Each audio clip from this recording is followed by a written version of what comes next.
बिस्मिल्लाहिर्रहमानिर्रहीम। प्यारे सामईन, अस्सलाम वालेकुम वरहमतुल्लाहि वबरकातुहू। आज मैंने मूसा अलैहिस्सलाम की पैदाइश के हवाले से वीडियो बनाया है, तो इस चैनल को लाइक और सब्सक्राइब ज़रूर कर लीजिए। बहुत से हजरात मूसा अलैहिस्सलाम के ज़माने का जो फिरौन था उसी को उसके नाम से मुंतखब कर लेते हैं। ऐसा नहीं है दोस्तों। मिस्र का जो बादशाह हुआ करता था उसे फिरौन के लक़ब से जाना जाता था। जैसे हमारे हिंदुस्तान में बादशाह को प्रधानमंत्री के नाम से जाना जाता है, अमेरिका के बादशाह को राष्ट्रपति के नाम से जाना जाता है। मिस्र में 18 से 19 फिरौन की हुकूमत रही।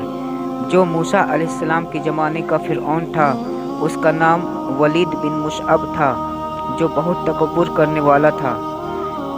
वो 100 साल तक उसके सर में दर्द तक नहीं हुआ और बीमार कभी नहीं हुआ। लंबे वक्त तक कोई तकलीफ ना आए तो उसे ऐसा लगने लगा कि मैं सबसे पावरफुल इंसान हूँ दुनिया का, मुझे कुछ नहीं हो सकता।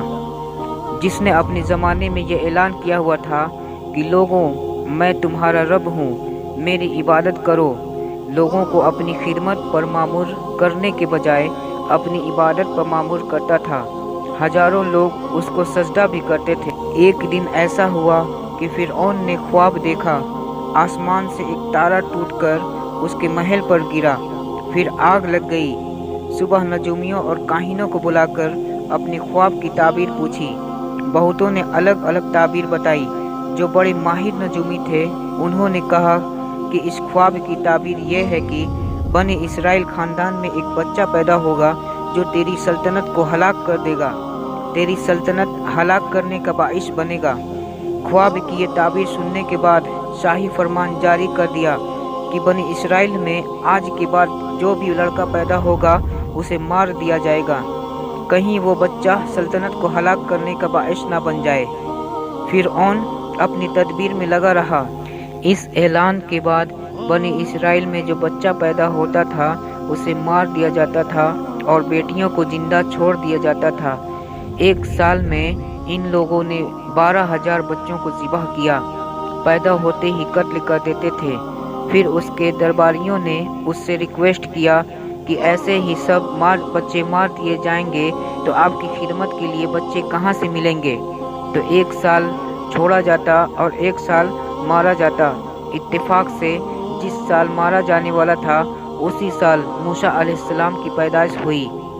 उनकी माँ हामला थी और पैदा होने का वक्त जब करीब आया तो मूसा अलैहिस्सलाम की माँ को अल्लाह ताला ने ये बातें इल्का की कि वो तहखाने में चली जाएं। जब तहखाने में गईं तो बच्चे की विलादत हुई।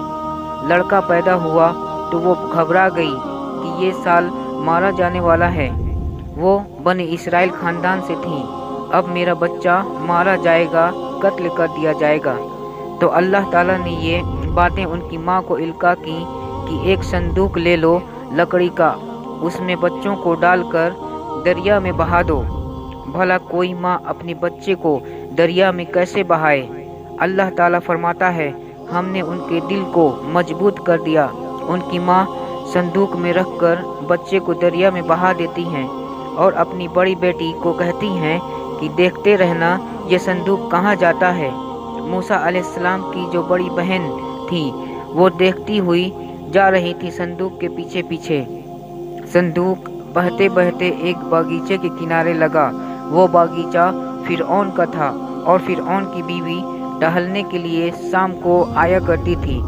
जब वो अपनी कनीज़ों के साथ वहाँ तफरीह करने के लिए आई तो एक संदूक को अपने बागीचे के किनारे लगा हुआ देखा। उसे जब उठाकर देखा गया तो निहायत ही खूबसूरत बच्चा था। अल्लाह ताला अपने नबियों को खूबसूरत ही बनाया करता है। फिरौन के घर में कोई औलाद नहीं थी तो फिरौन की बीवी ने उसे उठा लिया और बोली, लो ये बड़ा खूबसूरत और हसीन बच्चा है, और अपने महल में ले आई। फिरौन से कहा कि आज दरिया में बहता हुआ एक बच्चा किनारे पर आ लगा, मैंने उसे उठा लिया। फिरौन ने कहा, ये वही बच्चा तो नहीं जो मेरी सल्तनत को हलाक करने का सबब बने। बीवी ने कहा, ऐसा कैसे हो सकता है, वो तो बनी इसराइल खानदान से पैदा होगा। ये दरिया से बहता हुआ आया है, पता नहीं कौन से मुल्क से आया है, कहाँ से आया है।